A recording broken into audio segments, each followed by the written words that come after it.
عملی نیکی میں اصل شے ہے ہمدردی، ہمدردی میں مال خرچ کرنا، اور اس کے لیے ستون ہے زکوٰۃ۔ کم سے کم یہ 2.5% تو نکالو،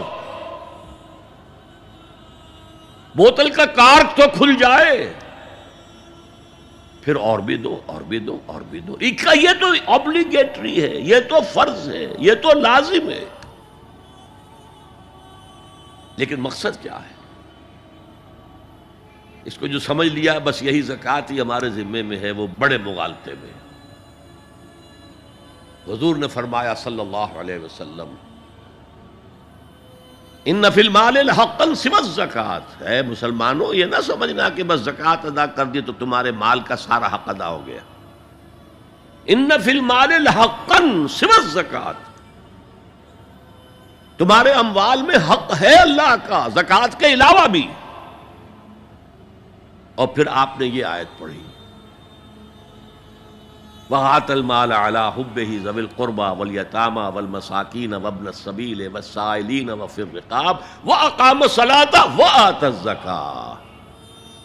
یہاں آتا زکوٰۃ تو ہے ہی ہے، اس سے پہلے جو آ رہا ہے یہ سرپلس ہے، اس سے آگے کی بات ہے، یہ ایڈیشنل ہے۔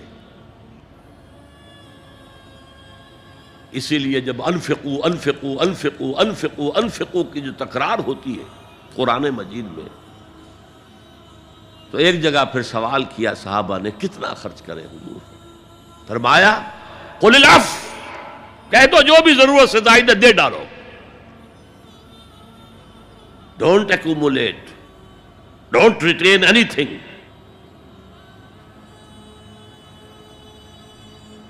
ایک بات آپ سے کہوں، آپ کچھ چونک جائیں گے، حضور نے کبھی زکوٰۃ دی؟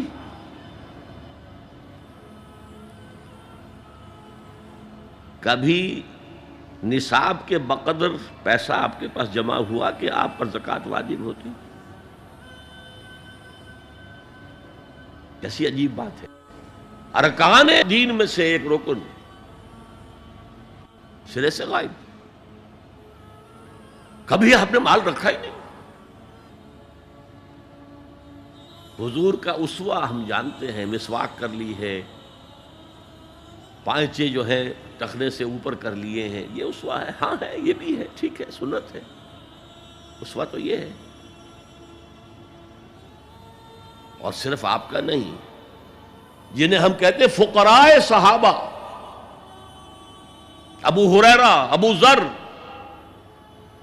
سلمان فارسی، علی رضی اللہ تعالی عنہم اجمعین، یہ فقراء صحابہ میں سے تھے، کبھی کچھ نہیں رکھا اپنے پاس۔ میں نے بتایا تھا آپ کو شاید کہ حضرت علی کی جب شادی ہو رہی تھی حضرت فاطمہ سے، کوئی مکان تھا ہی نہیں، کہاں لے کے جائیں؟ ایک انصاری نے ایک حجرہ دیا ہے اپنے مکان کا، اس میں حضرت فاطمہ ودا ہو کر گئی۔ He didn't have any home۔ ابو ذر وہ تو دوسری انتہا کو چلے گئے تھے۔ قانون یہی ہے، حلال سے کماؤ، اگر ایک حد سے آگے بڑھ جائے تو زکوٰۃ دے دو، باقی تمہارے اختیار میں ہے، دینا چاہو دو، نہ دینا چاہو رکھو اپنے پاس۔ قانون اس سے زیادہ آپ کو پابند نہیں کرے گا۔ کبھی بھی آپ نے جبر نہیں کیا، ایمرجنسی میں بھی جبر نہیں کیا۔ ایک واقعہ آتا ہے کہ حضور کو کئی وقت کا فاقہ تھا، تھوڑی دیر کے بعد حضرت ابو بکر آئے، آپ نے چہرے سے پہچان لیا کہ فاقے سے۔ پھر حضرت عمر آئے، پہچان لیا کہ فاقے سے۔ شاید حضور خود اپنے لیے نہ اٹھتے نہ جاتے، اپنے دونوں ساتھیوں کو لے کر ایک انصاری کے باغ میں پہنچ گئے۔ انصاری کی عید ہو گئی، فوراً لا کر اس نے کچھ کھجوریں، کچھ انگوروں کے گوشے رکھے۔ اس کے بعد وہ دوڑا چھری لے کر کسی جانور کو ذبح کرنے کے لیے۔ یہ ساری تفسیریں میں کیا بتا رہا ہوں؟ مال یہ نہیں تھا کہ مدینے میں سبھی فاقے سے تھے، موجود تھے جن کے پاس مال تھا، لیکن جبراً آپ نے کسی سے کچھ نہیں لیا۔ جب وہ چھری لے کر چلا، فرمایا دیکھنا کسی دودھ والے جانور کو نہ ذبح کرنا۔ بہرحال کچھ دیر کے بعد وہ گوشت پکا کر لایا، روٹیاں رکھیں۔ اس کے بعد حضور نے ایک روٹی پر چند بوٹیاں رکھ کر کہا یہ عائشہ کو دے آؤ، اسے بھی کئی وقت کا فاقہ ہے۔ اور پھر حضرت عمر کی طرف رخ کر کے کہا عمر یہ ہیں وہ نعمتیں جس کا حساب دینا پڑے گا اللہ کے ہاں۔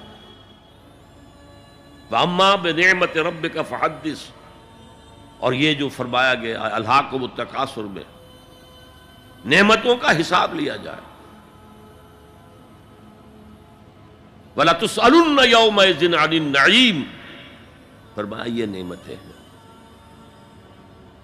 تو یہ ہے اصل میں انفاق کا معاملہ، آپ کے اس پر چھوڑ دیا گیا ہے۔ جتنا بھی آپ میں جذبہ ہے، جتنا بھی آخرت کا یقین ہے، اتنا ہی آپ پسند کریں گے کہ آخرت کے بینک میں جمع کرائیں، یہاں کے بینکوں میں کیوں جمع کرائیں؟ یہاں کتنا دے دیں گے آپ کو؟ 10%، 20%؟ وہاں 700% ملتا ہے۔ 700% نہیں، 7000، 700 گنا۔ Why to keep it in these banks؟ حضرت مسیح کا جو پہاڑی کا واس بہت مشہور ہے، سرمن آف دا ماؤنٹ، بڑے پیارے الفاظ ہیں۔ میں آپ سے اپنا تاثر عرض کیے بغیر نہیں رہ سکتا۔ جہاں تک مواعظ کا تعلق ہے، جو حضرت مسیح کے مواعظ آئے ہیں ان سے اونچے واعظ کوئی ممکن نہیں۔ اسی میں یہ جملہ بھی ہے، دیکھو اپنا مال زمین پر جمع نہ کرو، جہاں چوری بھی ہوتی ہے ڈاکہ بھی پڑتا ہے، کیڑا بھی خراب کرتا ہے۔ آسمان پر جمع کرو جہاں نہ چوری کا اندیشہ، نہ ڈاکے کا خوف، نہ کیڑا خراب کر سکے۔ اس لیے کہ میں تم سے سچ کہتا ہوں کہ جہاں تمہارا مال ہوگا وہیں تمہارا دل ہوگا۔ مال یہاں ہوگا تو دل اٹکا ہوا ہوگا، اور فرشتے اس طرح گھسیٹ کر کھینچیں گے آپ کی جان کو جیسے کہ سیخ پر سے کباب کھینچا جاتا ہے۔ اور اگر دل وہاں لگا ہوا ہے جس کے لاکھوں کروڑوں ڈالر سوئس بینکس میں جمع ہے، اسے کہا جائے نکل جاؤ پاکستان سے، اسے کوئی تکلیف ہوگی؟ نکل جاؤ فلاں ملک سے، ملک بدل کرتے تمہیں کیا تکلیف؟ میرے بینک کے اندر پیسے ہیں۔ البتہ جس کا باہر کچھ نہ ہو اسے اگر یہ دی جائے سزا تو اس کی تو جان پر بن جائے گی۔ تو یہ ہے انفاق کا معاملہ۔ اس میں یہ دو جو ہے، ایک قانونی سطح ہے۔ قانونی سطح یہ کہ حلال ذریعہ حرام نہ ہو، سود نہ ہو، جوا نہ ہو، فحاشی کو ذریعہ نہ بنایا جائے، منشیات کو ذریعہ نہ بنایا جائے کمائی کا۔ اور جو بھی آپ کے پاس ہے، آپ نصاب کی سطح کے اوپر آ گئے تو 2.5% زکوٰۃ دے دو۔ قانون اس سے آگے آپ سے مطالبہ نہیں کرے گا، اگرچہ فقہاء نے یہ فتویٰ دیا ہے کہ اگر کسی وقت جو فقراء ہیں ان کی ضرورتیں زکوٰۃ سے پوری نہ ہو سکیں تو اس وقت کا امام، اس وقت کا خلیفہ، وہ زبردستی بھی امراء کے مال میں سے مزید لے سکتا ہے زکوٰۃ کے علاوہ۔ لیکن کمال یہ ہے محمد رسول اللہ صلی اللہ علیہ وسلم کا کہ نہایت جان گسل تحریک جو تھی، انقلابی تحریک، اس میں بھی کبھی آپ نے جبر سے کام نہیں لیا۔ یہ آپ کے چوائس پر ہے۔ البتہ ایک معیار مقرر کر دیا، جیسے حضرت ابو بکر غزوہ تبوک کے موقع پر سب کچھ لے آئے تھے گھر میں جھاڑو پھینک کر۔ عام حالات میں یہ نہیں، ایک شخص آئے صحابی انصاری، میں اپنا سب کچھ اللہ کی راہ میں دینا چاہتا ہوں، فرمایا نہیں، تم چاہتے ہو کہ اپنے ورثاء کو قریب اور فقیر بنا کر جاؤ؟ اس نے کہا اچھا میں آدھا نہیں، آدھا بھی بہت ہے۔ فرمایا تہائی دیتا ہوں؟ فرمایا ہاں تہائی کافی ہے۔ وَالثُلُثُ کثیر، اور ثلث بھی بہت ہے۔ اور یہی قانون ہے وراثت کا، آپ ثلث سے زیادہ، 1/3 سے زیادہ کی وصیت نہیں کر سکتے۔ 2/3 مال جو ہے کم سے کم وہ صرف قانون وراثت کے مطابق تقسیم ہو، اور کسی وارث کے لیے وصیت نہیں کر سکتے۔ ایک بیٹے کو اس کا حصہ بھی مل جائے اور پھر مزید جو ہے وصیت نہیں، وارث کے لیے لا وصیت لوارث۔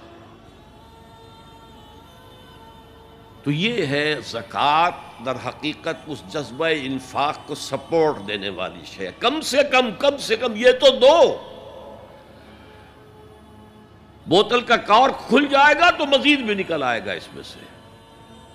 وآت المال على حبه ذوي القربى واليتامى والمساكين وابن السبيل والسائلين وفي الرقاب وأقام الصلاة وآتى الزكاة۔